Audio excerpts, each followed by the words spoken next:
Las siguientes historias contienen referencias de índole sexual. Se recomienda discreción. Muy buenas noches, comunidad. Esta noche tenemos un video especial donde les compartiré 2 relatos relacionados al polémico tema de agua de calzón. La primera historia corre a cargo del canal Relatos Terror y Miedo. Les dejaré la liga de su canal en la descripción para que se suscriban y lo sigan. El segundo relato se los narraré yo. Sin más que agregar, pongan un me gusta al video. Comenzamos. Relato enviado anónimamente. Mi nombre es Yolanda. Lo siguiente que escucharán es una historia real. Yo soy la protagonista de esta historia. No lo digo con orgullo. Espero no me juzguen al llegar al final de este relato. Todo ocurrió iniciando la década de los años 80. Soy la menor de 5 hermanos y en aquel tiempo vivía con mi madre. 10 años atrás, a inicios de los años 70, vivimos la muerte de mi padre. Mi madre, cuyo nombre es Angélica, quedó totalmente devastada y con una fuerte depresión. Todo indicaba que yo estaba destinada para quedarme a su lado, para cuidarla, algo así como una hija bastón. La culpa que yo sentía de solo imaginar el dejar sola a mi madre no me dejaba tomar las riendas de mi vida, y más con las enfermedades que mi madre comenzaba a padecer. Me hubiera gustado salir de la casa y formar una familia, así como lo hicieron todos mis hermanos, quienes después de la muerte de mi padre, parece que se olvidaron que tenían una madre, ya que era muy raro que ellos visitaran la casa, solo iban cuando necesitaban algún favor. La verdad, yo me comenzaba a sentir muy infeliz. No me sentía una mujer realizada. Por mi mente siempre pasó el poder conocer a alguien y enamorarme, formar una familia y sobre todas las cosas llegar a ser madre. Creo que ser madre fue el sueño más grande que siempre tuve y nunca lo pude realizar. Cada día veía más lejana la posibilidad de lograrlo, ya que en ese momento de mi vida yo tenía 38 años y para aquella época las personas procuraban casarse a los 20. La presión social me hacía sentir vieja. Yo sentía que mi mejor momento ya había pasado. Un día, mi madre recibió una llamada de mi tía Patricia, quien radicaba desde hace 25 años en los Estados Unidos. Mi tía le pidió a mi madre el favor de recibirla en nuestra casa, ya que estaba cansada de vivir en los Estados Unidos. Ella vivía en Dakota, un lugar bastante frío para una persona de casi 80 años. Mi tía quería regresar a México para pasar sus últimos años de vida en la tierra que la vio nacer, disfrutar de su clima y estar cerca de la poca familia que le quedaba. Mi tía Patricia solo había tenido un hijo llamado Joel. Él tenía casi la misma edad que yo. Creo que me ganaba con un par de años. Dejé de verlo cuando estábamos muy chicos, antes de que se fueran a Estados Unidos.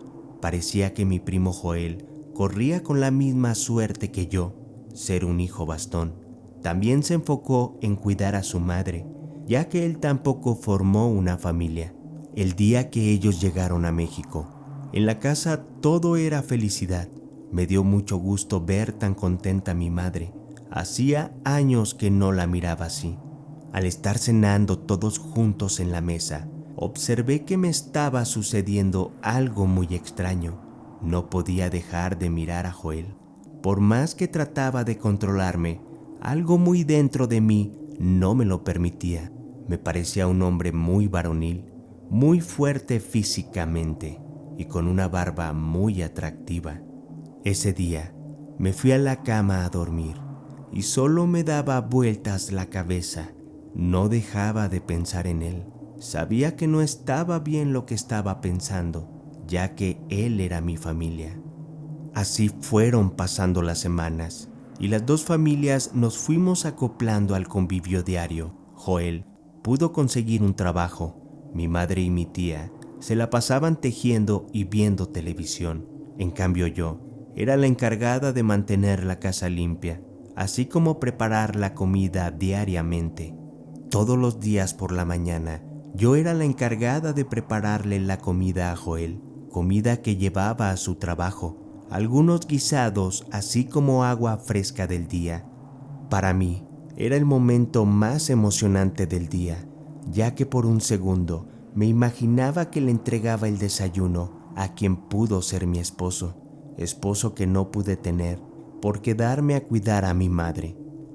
Ese tipo de pensamientos me fueron consumiendo por dentro, semana a semana. Sentía mucha culpa, sabía que estaba mal imaginar ese tipo de cosas con mi primo, pero era tanta la atracción que tenía por Joel, que por las noches eran insoportables las ganas que tenía de que él entrara a mi cama.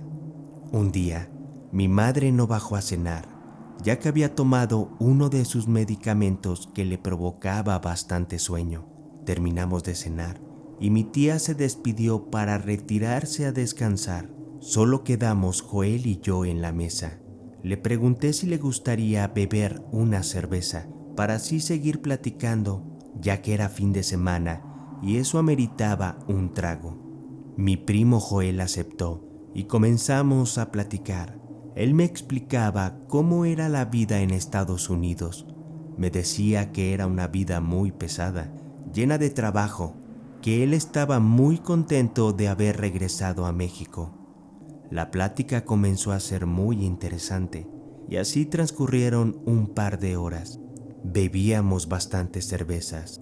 Yo ya me sentía algo mareada, pero también me parecía que estaba perdiendo mi conciencia, porque yo sentía cómo salía dentro de mí toda esa atracción reprimida, hasta que no pude contenerla. Me abalancé hacia él, lo intenté besar, y Joel, al sentirme tan cerca, puso sus manos en mis hombros. Me alejó de él, se molestó bastante, y me dijo que estaba loca, que eso no estaba bien, ya que éramos familia. Se levantó de la silla y se fue a su cuarto. Yo me sentí muy mal por lo que había hecho, pero dentro de mí sentía mucho coraje por haber sido rechazada por Joel. Yo no lo veía como mi primo, yo lo veía como un hombre que podía satisfacer mi necesidad de caricias. En los próximos días, Joel no me dirigía la palabra, y eso me enfurecía bastante, pero a la vez también me gustaba muchísimo. Día con día, él se convirtió en un reto para mí, y mi coraje me haría buscar la manera de hacerlo mío a cualquier costo. Un día, Joel llevó a consulta médica a mi madre y a mi tía. Yo aproveché para salir de la casa. Fui a visitar a una curandera, a un par de colonias cerca de la mía. Ella sabía algo sobre hechizos y brujería. Al recibirme, le dije que sería muy directa con ella, que mis intenciones eran enamorar a un hombre y que yo estaba dispuesta a realizar cualquier cosa que fuera necesaria con tal de tenerlo. Ella me dijo que tenía el hechizo perfecto para mi situación, pero me pidió que tuviera mucho cuidado, porque siempre hay un precio que pagar. Yo le respondí que estaba dispuesta a pagar el precio que fuera necesario. La curandera me dio una lista de ingredientes y todas las instrucciones para llevar a cabo el hechizo. Cuando salí de la curandera, me dirigí rápidamente al mercado. Compré todo lo que iba a necesitar, ya que tenía poco tiempo antes de que mi familia regresara. Del mercado me fui a mi casa. Llegué directo a prender el fuego de la estufa. Coloqué una olla con agua y eché todos los ingredientes necesarios, pero faltaba el más importante. Así que me dirigí al baño. Subí con mis manos mi falda larga. La enrosqué en mi cintura. Le hice un nudo para que ésta se sostuviera. Me quité mi calzón. Lo llevé a la cocina y lo eché a la olla para que hirviera junto con los demás ingredientes. Al terminar de hervir, dejé reposar para que enfriara un poco. Después, tomé la olla y vertí el brebaje en 2 grandes frascos de cristal. Los tapé y los llevé rápidamente a mi habitación. Los puse en una caja que metí debajo de mi cama. Al día siguiente, me levanté muy temprano. Comencé a preparar la comida de Joel. Me levanté antes de que todos despertaran. Lo primero que hice fue preparar el agua fresca de limón. Al terminar de prepararla, tomé uno de los frascos de debajo de mi cama. Vertí bastante brebaje en el agua fresca. La verdad es que probé un poco de esta agua fresca, solo para saber que no tuviera un mal sabor y que Joel no fuera a sospechar. El agua no sabía nada mal, sabía a agua de limón muy rica. Joel bajó de su habitación. Le entregué su mochila con la comida y el agua fresca. Él tomó la mochila, se dio la vuelta y se fue. Ni siquiera me dio las gracias, pero esta vez no me dio coraje que no me dirigiera la palabra. Al contrario, se me salió una pequeña sonrisa, ya que por dentro yo sabía lo que estaba haciendo y lo que a él le esperaba. Así transcurrieron los días y yo seguí vertiendo el brebaje todas las mañanas en el agua fresca de Joel. Un día, al estar cenando todos juntos en familia, yo percibía cómo Joel no me quitaba la mirada de encima. Aún no me dirigía la palabra, pero sus miradas me lo decían todo. Yo por dentro sabía que Joel me estaba comenzando a desear. Ese era el momento perfecto para comprobarlo. Al terminar de cenar, levantamos la mesa. Joel me dijo que él me ayudaría a lavar los platos. Fue algo que me sorprendió, ya que él nunca se ofrecía para lavarlos. Le dije que sí, que aceptaba su ayuda. Yo estaba segura que Joel quería hacer tiempo para que mi tía Patricia y mi madre se fueran a dormir, para así quedarnos los dos solos. Mi madre y mi tía subieron a sus habitaciones a dormir. Al estar lavando los platos con Joel, me dijo que si quería tomar una cerveza con él y así continuar la última charla que tuvimos. Le dije con un tono coqueto que me parecía perfecto. Así que comenzamos a destapar las cervezas. Nos fuimos a sentar a la sala y comenzamos a platicar. Yo podía observar cómo la mirada de Joel era exageradamente penetrante, una mirada de deseo. Sabía que me quería poseer. Ya llevábamos varias cervezas y se podía sentir en el ambiente mucha tensión sexual. Cada vez estaba más cerca de mí y su respiración estaba más agitada a cada minuto. De repente, Joel se abalanzó sobre mí y me besó, a lo cual yo le respondí el beso y me dejé llevar, besándonos apasionadamente. Pero ese beso tenía mucha pasión. Me comenzó a tocar la entrepierna, después todo mi cuerpo, a la vez que me seguía besando bestialmente. Era algo que yo siempre había deseado, y esa noche tenía que culminar entregándome a él. Así que le pedí que parara un momento. Tomé su cara y lo miré a los ojos.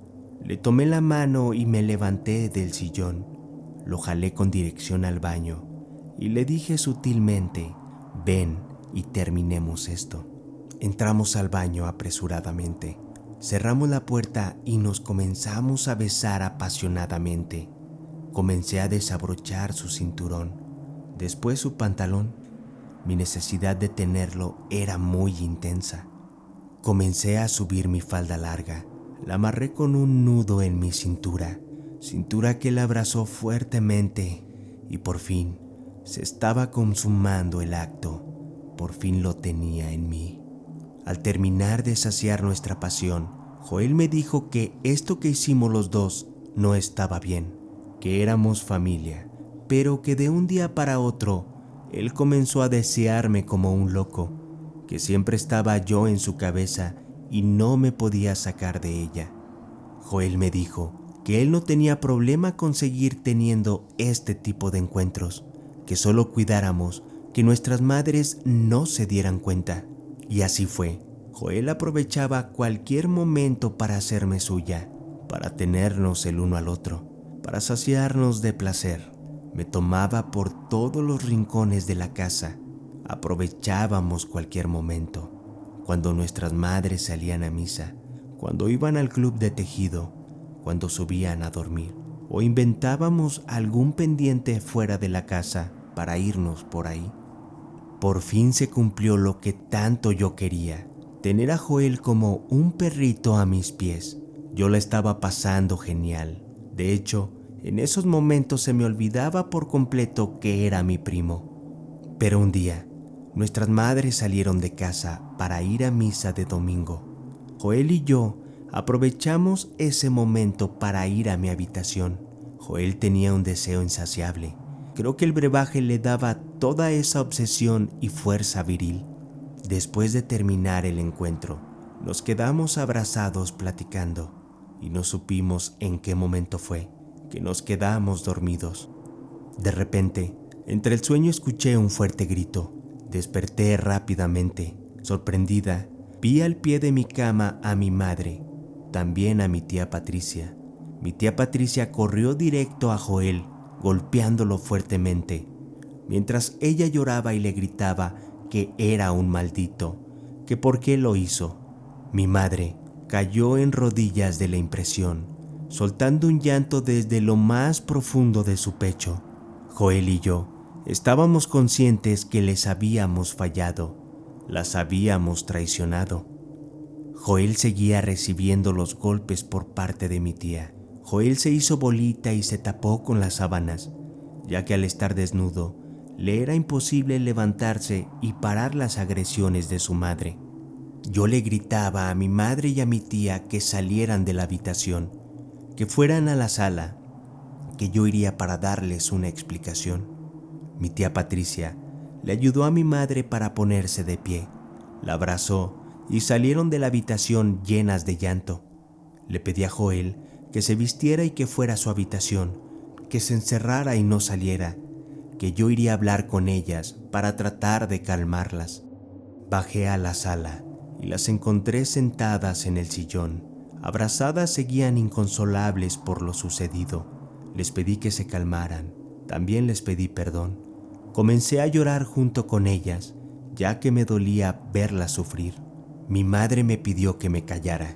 Dijo que no se sentía bien para hablar del tema, que prefería irse a recostar. Se paró del sillón y se dirigió a las escaleras para ir a su habitación, sin antes decirle a mi tía Patricia que lo mejor sería que ella y Joel se fueran de la casa, que le daba una semana para encontrar a dónde ir. Llegó el día de la mudanza y comenzaron a cargar todas sus pertenencias a la camioneta de Joel. Al terminar de cargar todas sus cosas, se comenzaron a despedir. Mientras mi madre se despedía de mi tía Patricia, Joel se acercó a mí y me dijo al oído susurrando que todo estaría bien, que este solo era un inconveniente y que nada nos iba a separar. En ese momento, yo no sentí nada. Parece que no me importaba que Joel se fuera de la casa. Tampoco me importaba saber que ya no tendríamos esos encuentros tan apasionados. La verdad, yo nunca me enamoré de Joel, pero él me preocupaba, porque al parecer, él sí se había enamorado. Al pasar de los días, mi madre estaba más tranquila. Parece que todo entre ella y yo había vuelto a la normalidad, aunque en el fondo sabía que aún no me perdonaba. Un día salí de la casa para ir al mercado, y en cuanto cerré la puerta al voltear, Joel se apareció frente a mí. Inmediatamente me abrazó, me tomó de las manos. Lo noté muy ansioso. Su cara estaba muy pálida y además apestaba a alcohol. Lo noté muy ansioso. Él me decía que necesitaba de mí, que por favor lo ayudara, que no podía contener todo el deseo que tenía de mí, que fuéramos a algún lugar para poder estar juntos. Yo le dije que eso no volvería a pasar. Me comenzó a apretar demasiado fuerte mis manos. Parecía un loco. Subió su tono de voz e insistía que me necesitaba, que estaba dispuesto a llevarme con él a la fuerza. Lo que Joel decía, así como su comportamiento, no era normal. Joel estaba fuera de sí. Eso me preocupó bastante, así que le pedí que se calmara, que me diera 1 minuto para entrar a mi casa por mi monedero, que saldría e iríamos a donde él quisiera. Él me dijo que estaba bien, pero que me diera prisa, que él me esperaría. Abrí nuevamente la puerta de mi casa y entré a ella. No volví a salir de la casa. Pasaron un par de horas y yo estaba muy nerviosa al saber que Joel estaría dispuesto a seguir molestándome. Me asomé por la ventana hacia la calle y Joel seguía sentado en la banqueta. No se iba. En su desesperación, comenzó a golpear la puerta fuertemente, a la vez que gritaba mi nombre. También gritaba que no se iría hasta que yo saliera, que por favor lo ayudara. Hasta ese momento fue que mi madre se dio cuenta que Joel estaba afuera de la casa. Mi madre abrió la ventana y muy molesta le dijo que se fuera, que no lo quería volver a ver y menos cerca de nuestra casa. Al día siguiente, mi tía Patricia nos visitó para decirnos lo mal que se encontraba Joel, ya que había abandonado su trabajo, que se la pasaba caminando de un lado a otro dentro de la casa, que hablaba solo como un loco, que llevaba varias noches sin dormir y comenzó a tomar grandes cantidades de alcohol, que sudaba exageradamente todo el día y su tono de piel pasó a ser totalmente oscura. En ese momento, me sentí muy culpable por la situación, ya que estaba segura que el comportamiento de Joel era por el brebaje que le di a beber. Así que decidí visitar nuevamente a la curandera. Al tenerla de frente, le expliqué todo lo que estaba sucediendo. Nunca le mencioné que Joel era mi primo. La curandera preparó un brebaje para contrarrestar el hechizo. Lo vertió a una botella y sus instrucciones fueron dárselo a beber a Joel en cantidades pequeñas todos los días. Pero antes de irme me advirtió que ella no me aseguraba que esto funcionara, ya que anteriormente ella me advirtió que siempre hay un precio que pagar, y ese precio podía ser que esta persona a quien bebió el brebaje quedara como zombie, totalmente obsesionado para siempre. Al regresar a mi casa, me puse a pensar en un plan para poder darle el brebaje a Joel. Me cansé de tanto pensar. Había tantas posibilidades que venían a mi mente, pero no me decidía por alguna. La mañana siguiente, a mi madre y a mí nos despertaron unos fuertes golpes en la puerta de la casa. Lo primero que se me vino a la mente es que Joel había regresado y quería verme, pero no era así. Al abrir la puerta, estaba mi tía Patricia tirada en el piso. Estaba en un mar de lágrimas, gritando que Joel estaba muerto. Y así es, Joel murió. Se ahorcó durante la madrugada, amarró una soga a un árbol que estaba en el patio de su casa, para así terminar con su vida y con el sufrimiento que sentía. Ya no hubo tiempo de intentar revertir el hechizo. Esta situación que provoqué no me deja descansar. Vivo hasta la fecha con un gran sentimiento de culpa por la muerte de Joel, por la muerte de mi tía Patricia, que murió 2 años después, por la muerte de mi madre, que murió 1 año después de la muerte de mi tía. La salud de ellas dos se deterioró bastante rápido y creo que fue a causa de estos lamentables hechos. Pero lo que más me duele y no me puedo perdonar es la muerte de mi hijo. Así es, hubo un fruto de la relación entre mi primo Joel y yo. Mi hijo murió a los pocos días de haber nacido, ya que tenía deformidades físicas en su cuerpo y en su cerebro. Esto a causa de un defecto congénito por consanguinidad. Pude lograr mi deseo de ser madre, aunque no de la forma que yo hubiera querido. Esta gran carga que llevo a cuestas me ha mermado la salud. Estoy en una silla de ruedas desde hace 20 años. Solo tengo movilidad en la mitad de mi cuerpo. Además vivo en la miseria, comiendo lo que la gente piadosa me regala. Este año cumplo 80 años. Sé que me queda poco tiempo en este mundo y la verdad, ya quiero descansar.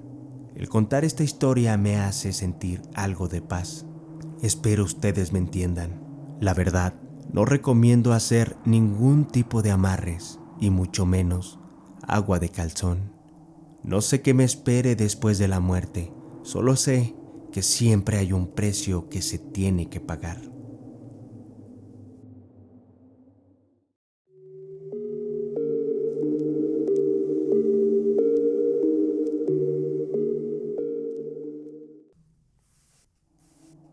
Muchos relatos se cuentan de la brujería. Sin embargo, hay casos oscuros y aterradores en los que las víctimas pierden la cabeza por un trabajo malintencionado en su contra. Tal es el caso de Carmen, una muchacha de 25 años, la cual estaba casada con un joven llamado Carlos. Ellos tenían 2 años de casados, pero estaban pasando por una fuerte crisis matrimonial porque no podían tener hijos. Aquella crisis también se debía a cuestiones económicas. Esta última razón los obligó a tener que irse a vivir a la casa de los padres de Carlos, quienes tenían una solvencia económica muchísimo más cómoda y acomodada. Como es de imaginarse, y tristemente, por el tipo de pensamiento popular, se pensó primero que Carmen era quien estaba presentando un problema para procrear. Sin embargo, después de algunas sospechas y consultas médicas, resultó que quien era infértil era Carlos. Pero pese a los diagnósticos médicos, él se aferraba a negar dicha idea. Aquella situación estaba creando grandes problemas, pues Carmen, ella tenía grandes esperanzas en poder ser madre. Y en el fondo, sabía que Carlos nunca le podría cumplir ese sueño en realidad. Por su parte, Carlos estaba convirtiéndose en un hombre hostil. Él agredía verbalmente y de manera constante a Carmen, y Carlos, pese a saber que él era el del problema, seguía culpando a Carmen por no poder tener hijos. Las cosas entre esta pareja se fueron volviendo cada vez más complicadas, pero al ser una pareja extremadamente religiosa, ellos tenían miedo de romper su matrimonio y fallarle a Dios nuestro Señor, pues ellos pensaban que su matrimonio solo la muerte lo podía romper. Sin embargo, la rutina tiene ese poder de pudrir hasta la relación más sólida, y para escapar de esa rutina, Carlos comenzó a salir con sus amigos. Él se iba los viernes y regresaba hasta muy altas horas en la madrugada. En aquellas salidas, él se había involucrado con varias amantes. Él se sentía frustrado y necesitaba convencerse de que él sí podía embarazar a una mujer. Así que a diestra y siniestra se acostaba con una y con otra mujer, pero tristemente a ninguna la pudo hacer madre. Eso deprimió muchísimo a Carlos, quien después solo iba a los bares a beber alcohol y a emborracharse con sus amigos. Carmen, por su parte, cada vez estaba más desesperada y frustrada. Ella no sabía cómo manejar la situación. Ella se sentía sola, cansada. Ella se sentía llena de hastío de seguir viviendo una vida así de horrible. Carmen estaba enterada de todas las infidelidades de su esposo Carlos, pues varias de sus amigas le habían estado mandando fotos donde se veía a Carlos muy juntito con varias chicas. Esto enfureció mucho a Carmen.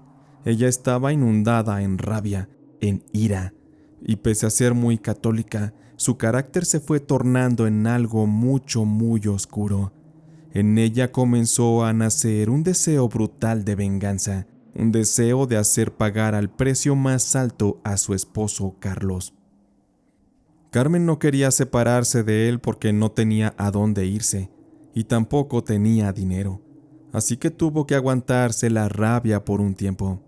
A Carmen le gustaba mucho ver a sus suegros. Aquellos eran un par de personas felices. Por una parte, don Pascual era un hombre de 46 años y su esposa Regina tenía 42. En ellos se veía un gran amor. Y don Pascual era un hombre jovial. Le gustaba mucho el atletismo y la natación, así que aún lucía muy joven, muy fuerte. Además de esto, tenía muy buen estilo para vestirse y sobre todo, era un hombre educado y maduro. A Carmen se le iban los ojos pensando que le hubiera dado gusto que Carlos hubiera sacado esas cualidades de su padre, pero con lo que no contaba a Carmen es que se le haría una obsesión enferma el admirar tanto a su suegro que terminó enamorándose de él, pues al vivir en la misma casa, aquel señor Pascual tenía constantes atenciones con Carmen, todo desinteresadamente, eso sí, pues la naturaleza de aquel hombre era de esa forma, un hombre cortés y amable. Pero Carmen, por su carencia afectiva tan grande, esas atenciones las fue tomando como algo que malinterpretó, y por eso se enamoró de su suegro. Aún así, ella estaba consciente de que aquel amor era una cosa imposible. Fueron pasando los días, y Carmen, en alguna ocasión navegando en las redes, se topó con una publicación que hablaba acerca de los poderes de la brujería para enamorar a un hombre usando diversos métodos. Ustedes saben, todo tipo de amarres, entre esos, la tan famosa agua de calzón. De inmediato Carmen, desesperada, se puso a investigar en qué consistía dicho embrujo, que acorde a lo que vio en aquellas publicaciones, funcionaba bastante bien si se aplicaba al pie de la letra y con la intención y fe correctas. Carmen consiguió un par de libros de brujería y se puso a buscar aquel hechizo de agua de calzón, hasta que por fin logró encontrarlo y decidida lo llevó a cabo. Carmen había estado pensando mucho las intenciones de su plan, y la verdad es que no eran para nada buenas. Carmen lo que quería era darle el agua de calzón a su suegro, para que éste se enamorara de ella, y a través de él cometer su cruel venganza en contra de Carlos. Además de eso, pues su suegro era un hombre atractivo y tenía mucho dinero, así que más adelante, ya teniendo al hombre a sus pies, a Carmen se le ocurrirían más ideas para aprovechar la situación. Carmen se dio a la tarea de juntar las cosas que necesitaba. Dicha receta era sencilla, solo se necesitaba agua simple, canela, una olla de barro, un calzón usado de varios días. Con esto se lograría hacer una cocción potente de aquel menjurje. También iban a ser necesarias un par de oraciones que venían incluidas en aquel libro. Doña Regina, esposa de don Pascual, tenía todo a la disposición en su cocina para que Carmen llevara a cabo dicho maleficio, así que un día ella se levantó muy temprano para preparar aquella agua de calzón y ponerla en la olla que se cocería el café para don Pascual. Aquella mañana, cuando el hombre probó su cafecito con la esencia más femenina de Carmen, el hombre ni notó el sabor extraño en su café. Carmen se sintió muy satisfecha de que por fin había cometido aquel acto extraño con la brujería. Carmen también repitió la fórmula 3 veces y simplemente esperó a que la brujería hiciera su efecto. Ella siguió con normalidad su vida, aguantando todas las humillaciones de Carlos, quien se la pasaba aún perdido en el alcohol.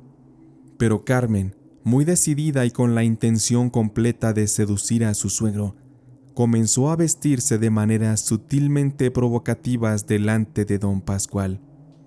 Carmen era muy bella, joven, muy sensual. Ella delante de su suegro y cuando doña Regina no estaba, tenía comportamientos de insinuación que don Pascual, por más que quisiera evitar, no iba a poder pasarlos por desapercibidos.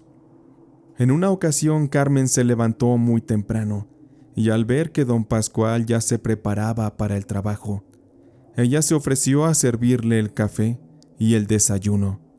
Doña Regina salía más temprano al trabajo, así que tenía a Carmen todo el camino libre para seducirlo. Carmen sabía muy bien que todo debía ser paso a paso. Aquella mañana Carmen vestía una blusa poco ajustada de tirantes y un pequeño short que le dejaba ver sus largas, torneadas y hermosas piernas. Carmen se acercó a la mesa con la jarra del café y se agachó a servirle la bebida a don Pascual. Al estar en aquella posición, mientras Carmen se concentraba en servir la caliente y vaporosa bebida, don Pascual no pudo evitar que Carmen no usaba sostén y sus pechos habían quedado casi completamente al descubierto.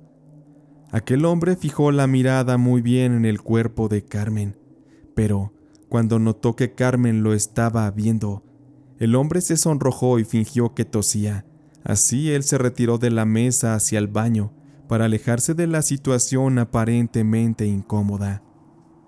Carmen poco a poco fue dando esas señales de persuasión hacia don Pascual, para llenarle la cabeza con ideas eróticas, para irlo enloqueciendo poco a poco de amor, a la vez que el agua de calzón iba haciendo su efecto.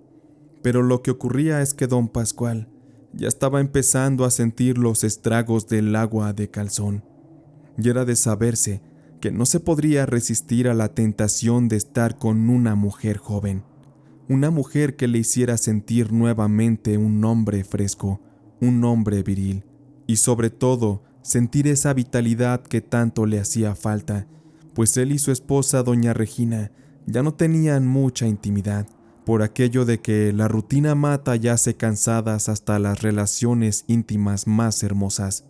Y pronto llegaría el momento de que Carmen notaría que don Pascual ya no iba a aguantar más.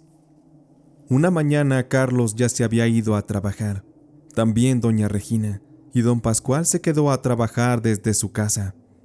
Esa mañana Carmen se despertó y se metió a bañar. Ella pretendía salir a hacer algunas compras, pero lo que no esperaba es que cuando saliera del baño y al entrar en su habitación, ella se encontraría con don Pascual dentro de su habitación, esperándola. Por un momento Carmen se puso nerviosa, pues don Pascual no se veía nada bien. Su semblante era el de un hombre desconocido, se veía poseído por un instinto animal. Carmen lo notaba en la mirada de aquel hombre, y también de inmediato supo que su plan con el agua de calzón ya había cuajado. Ahora ya lo tenía a sus pies, y así era tiempo de consumar aquello. Carmen se fue acercando lentamente a don Pascual con sus pies descalzos. Una vez junto a él, Carmen lo acarició del rostro y le dijo al oído que él podía hacer todo lo que quisiera con ella, que ella le daba permiso, pues Carmen necesitaba de un hombre como él, un hombre inteligente, un hombre maduro, un hombre amoroso. Don Pascual, sin pensarlo, la tomó con mucha pasión, y mientras le iba besando el cuello, le iba bajando despacio la toalla del baño. Esto dejó ver el cuerpo desnudo de Carmen, y Carmen comenzó a desnudar también a aquel hombre, el cual estaba ardiendo en deseo. Don Pascual fue besando y acariciando cada parte del bello cuerpo de Carmen. Después levantó a Carmen y se dirigió hacia la cama donde la lanzó. Don Pascual se fue encima de ella para finalmente poseerla y desatar y liberar aquel infernal deseo que sentía por la joven chica, y todo a causa del agua de calzón. Carmen estaba disfrutando mucho de aquello, pues ella era completamente condescendiente al deseo del hombre. Ella quería tenerlo y que él la tomara. Además, ella también tenía muchos deseos de sentirse mujer. Ella sabía que solo con don Pascual lo podría lograr. Así que Carmen hacía intensas expresiones de placer al sentir todo lo que Pascual le estaba dando. Aquel señor para ella era mucho mejor amante que el mismo Carlos. Con aquel encuentro, don Pascual demostró que aún era un hombre en gran forma y capaz de complacer ampliamente a una mujer. Así que Carmen no dudó en aprovechar esa gran oportunidad. Ahora, ella tenía a don Pascual completamente a sus pies. Durante los siguientes días, cada oportunidad que tenían para estar a solas en la casa, daban rienda suelta a ese obsesivo amor que ambos sentían. Prácticamente realizaban aquel aberrante y pasional acto en cada rincón de la casa de don Pascual. Pero Carmen sabía que ese amor no sería un juego para ella. Carmen era mucho más astuta. Ella, aprovechando que don Pascual tenía dinero y que estaba perdidamente enamorado de ella, fue sacándole dinero, primero en cantidades pequeñas y después cantidades mayores con las que fue generando una cuantiosa cuenta de banco.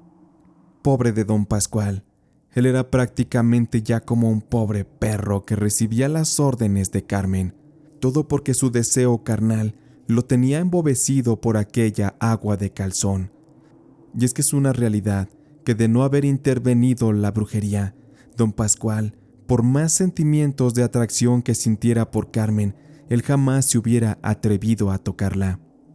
Pero en fin, con aquel dinero que Carmen le sacó al hombre, ella tenía pensado irse lejos a empezar una vida nueva. Sin embargo, algo cambió de golpe dichos planes. Carmen había resultado embarazada de don Pascual. Aquellos encuentros de amor tuvieron finalmente su fruto.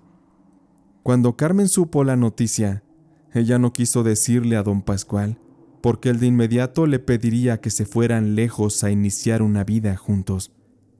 Pero ella sabía que lo mejor en su vida era usar a don Pascual y luego largarse lejos a iniciar una vida nueva con su hijo. En fin, que a don Pascual ya le había sacado el suficiente dinero para vivir muy bien durante varios años.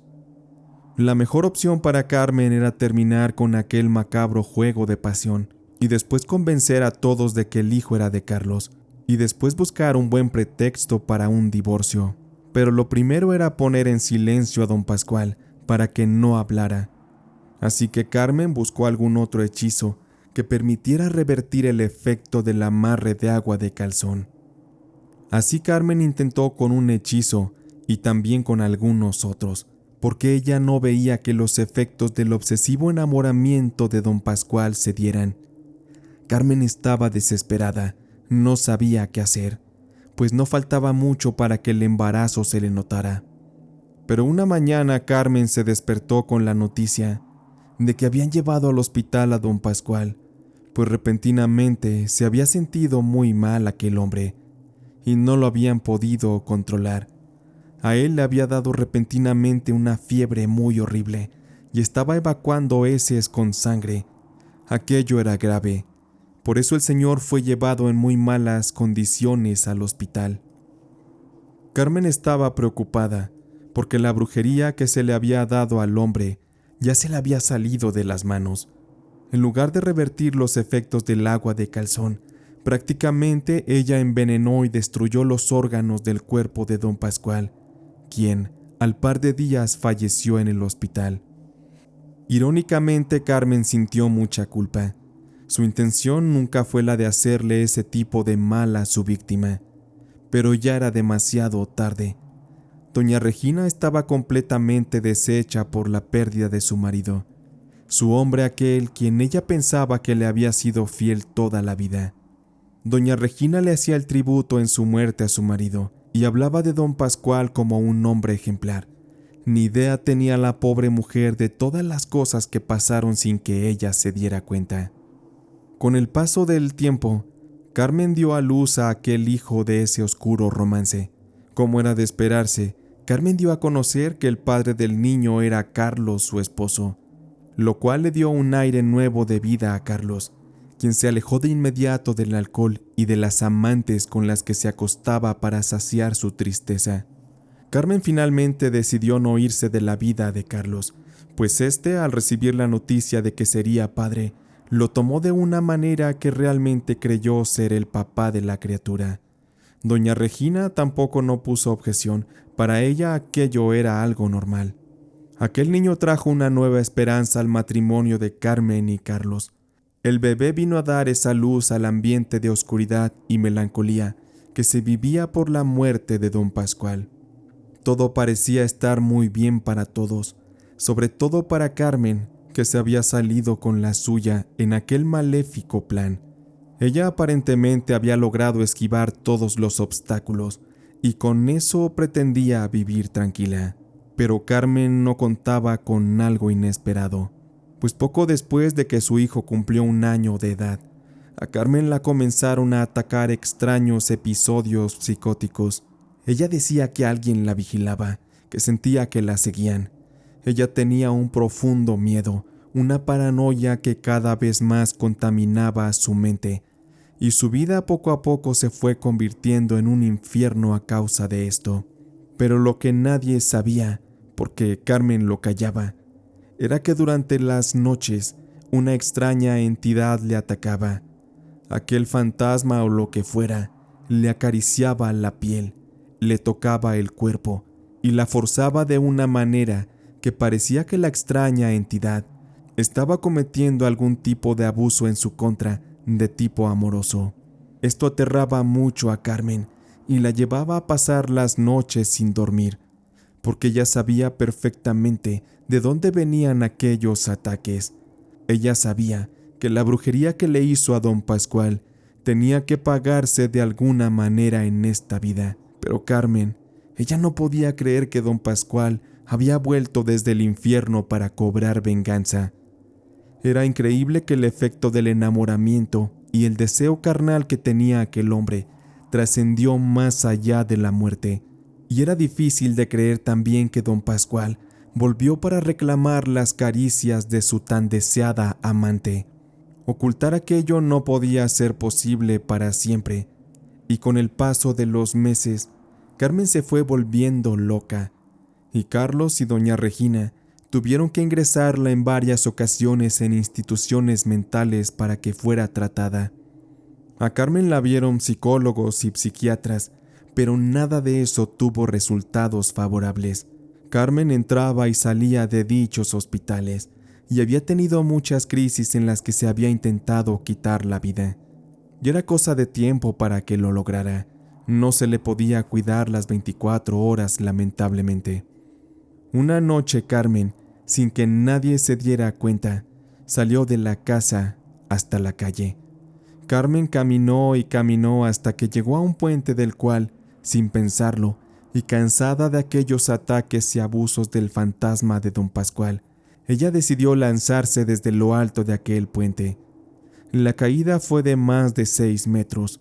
El impacto obviamente arrebató al instante la vida de Carmen. Su cuerpo quedó tendido sobre el asfalto, con múltiples fracturas en el cuerpo, sobre todo en el cráneo. De su boca corrió tanta sangre que se formó un charco inmenso del rojo líquido a su alrededor. Su mirada había quedado fija. Sus ojos proyectaban un vacío, el mismo vacío en el que Carmen había vivido sus últimos años, y el cual le llevó a cometer aquellos actos tan viles en contra de don Pascual, al haberle hecho aquel amarre con agua de calzón. Carmen fue sepultada, y su recuerdo queda en la vida de su esposo Carlos y de su hijo Andrés. Carlos hasta la fecha sigue pensando que Andrés es su hijo, y ni él ni doña Regina tienen la mínima sospecha de todas las cosas oscuras y terribles que ocurrieron a sus espaldas entre don Pascual y Carmen. No tienen ellos idea de que la brujería destruyó sus vidas y que lamentablemente personas inocentes se vieron afectadas a causa de aquella agua de calzón.